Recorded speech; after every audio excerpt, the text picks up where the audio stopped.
Et j'invite ainsi les hommes à ne pas faire preuve d'ingratitude, à demeurer reconnaissants à l'égard de tous les gestes que le bishop pose à l'égard de l'association des hommes. Je voudrais aussi, sans oublier, remercier les distingués invités qui ont bien voulu rehausser cette rencontre de leur présence. Nous en sommes très touchés et je voudrais aussi remercier quelques dames qui sont parmi nous ici. Nous aurions souhaité les voir nombreuses parce que le sous-thème que nous allons développer n'intéresse pas que les hommes, mais il intéresse toute l'Église. Alléluia! Amen. Pourquoi l'Internet dans une convention?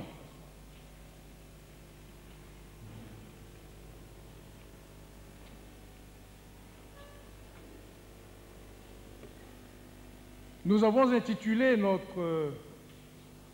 notre exposé Internet, évangélisation par Internet, défi de l'an 2000.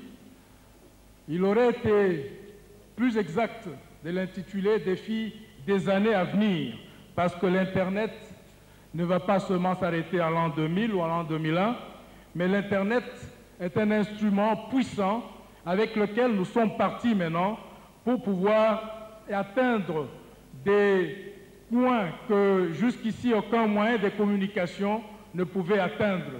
Donc par le biais de l'Internet, nous pouvons facilement atteindre des points comme l'Alaska, comme la Chine aujourd'hui, etc., qui n'ont jamais ou très peu entendu parler de la parole de Dieu. Nous ferons cet exposé en deux temps, des généralités d'abord, et ensuite nous présenterons le site de la Nouvelle Jérusalem tel qu'il a été conçu. Pourquoi le site de la Nouvelle Jérusalem? Parce que c'est pour nous une opportunité, comme nous le disons si bien, au sein de cette convention, pour faire savoir au monde que la Nouvelle Jérusalem a un site Internet, que la Nouvelle Jérusalem a besoin de se faire connaître, non seulement au sein de son Église, mais au-delà de son Église. C'est aussi une occasion pour encourager ceux de nos frères et sœurs qui ne connaissent pas l'Internet de pouvoir l'utiliser en cas de besoin.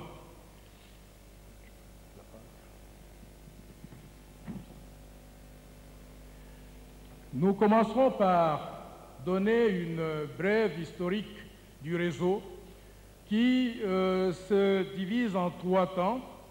De 69 à 80, l'Internet fera surtout l'objet des applications militaires.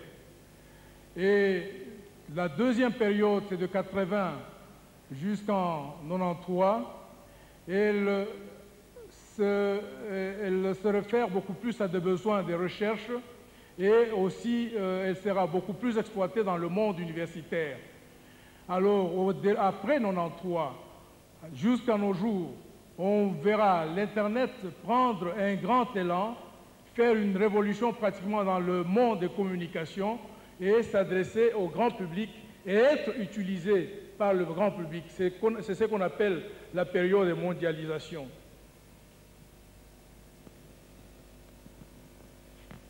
Qu'est-ce que l'Internet?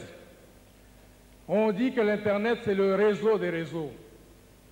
C'est plusieurs ordinateurs reliés entre eux, par des câbles, par des fils téléphoniques, et voire même par satellite. L'Internet, aujourd'hui, se présente comme un système de communication planétaire auquel tout le monde peut accéder et qui couvre comme une toile d'araignée tout l'univers.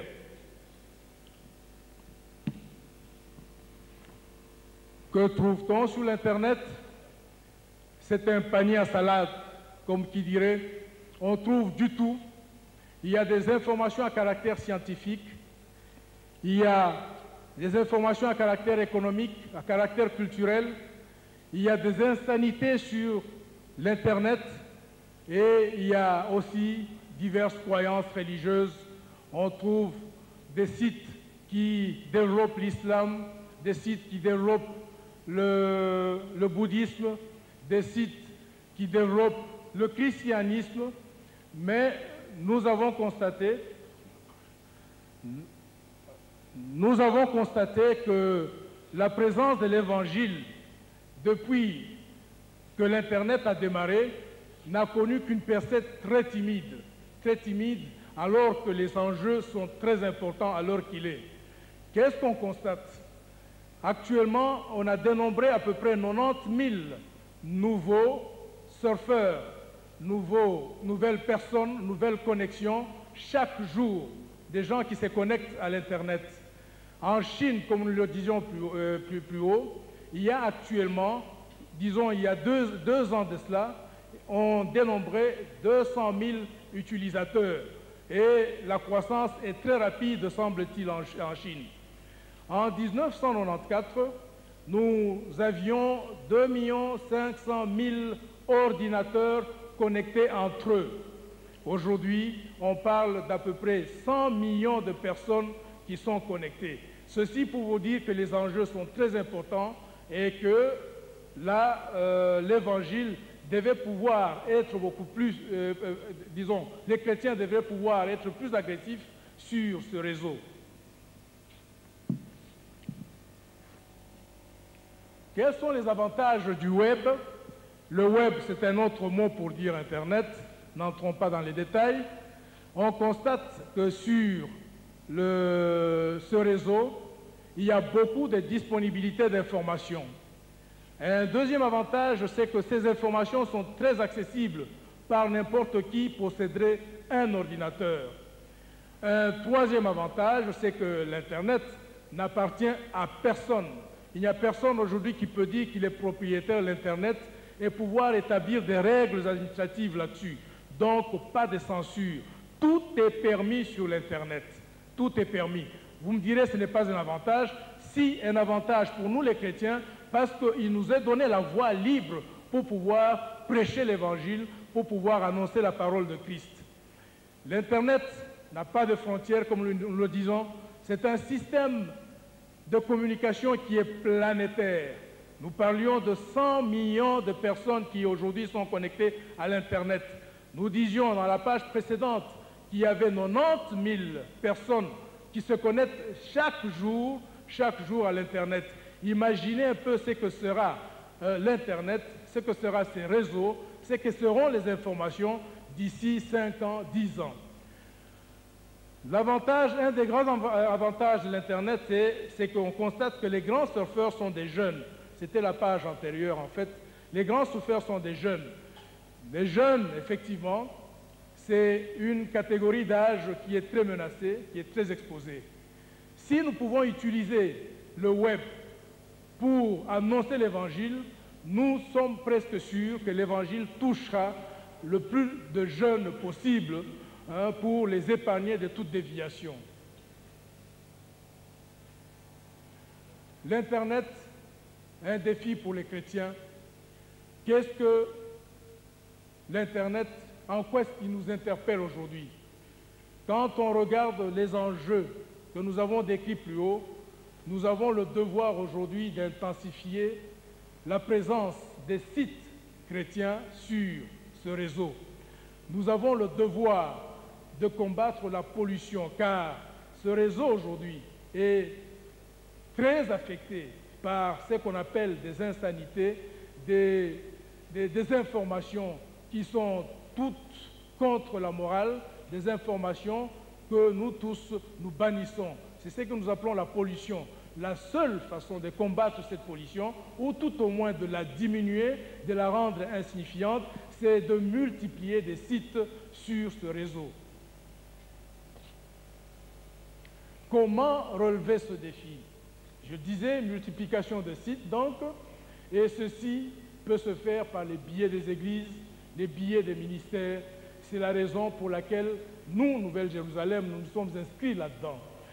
Il y a moyen sur l'Internet de créer des pages de prédication. On en trouve aujourd'hui beaucoup qui parlent, qui répertorient un certain nombre de prédications très connues, des prédications renommées, ou aussi des exhortations. Il y a moyen de créer aussi des pages de témoignages, comme le sont pour ces deux derniers points, le site de la Nouvelle-Jérusalem que nous allons parcourir dans quelques instants. Nous verrons qu'il y a une page de prédication, une page de témoignage. C'est... Image, s'il vous plaît. Donc, nous verrons qu'il est prévu une page de prédication, une page de témoignage. Il y a moyen aussi de s'intéresser à l'Internet par le biais des forums, des discussions, les billets de forums, d'échanges, de réflexion, et ceci au passage, quiconque est sur le réseau, quiconque est connecté sur l'Internet, il a la possibilité de toujours prendre connaissance de ce qui s'est fait sur l'Internet. La probabilité, en multipliant les sites, d'atteindre les païens est plus grande parce qu'il y a beaucoup de païens et parmi eux beaucoup de jeunes qui aujourd'hui passent leur temps devant l'Internet. Nous allons ainsi commencer le voyage à travers le site de la Nouvelle-Jérusalem. La page que vous voyez, c'est une page d'accueil avec le petit mot de bienvenue sur le site, signé par le bishop Martin. Tout de suite après, nous avons une entrée prédication. C'est un lien qui nous conduit justement à la prédication et une entrée sur les événements. L'événement du jour aujourd'hui, c'est ce que vous voyez là, la 9e Convention nationale, qui vous souhaite bienvenue à tous. Le programme de rencontre y est décrit, il défile. Vendredi, c'est déjà passé, c'était l'ouverture. Samedi, c'est aujourd'hui, avec cet exposé sur l'Internet. Notre site est réparti en 3 grandes parties. Nous avons la première partie, en fait, c'est le mot de bienvenue, l'accueil et aussi l'historique, que vous voyez très mal à ce niveau-là. Il y a un contraste de couleurs qui ne permet pas de bien lire. C'est le site historique qui décrit en fait les origines de la Nouvelle-Jérusalem aujourd'hui. La deuxième partie, c'est la partie administrative et organisation. Là, nous avons la direction et les structures. Et la troisième partie, c'est tout le volet spirituel qui reprend les prédications, les témoignages, j'espère que nous en aurons beaucoup, qui décrit le MIP, qui décrit les activités des ministères, etc., etc. Je vais demander à mon ami Didier de commencer directement, de nous faire circuler dans ce que nous appelons partie direction et structure.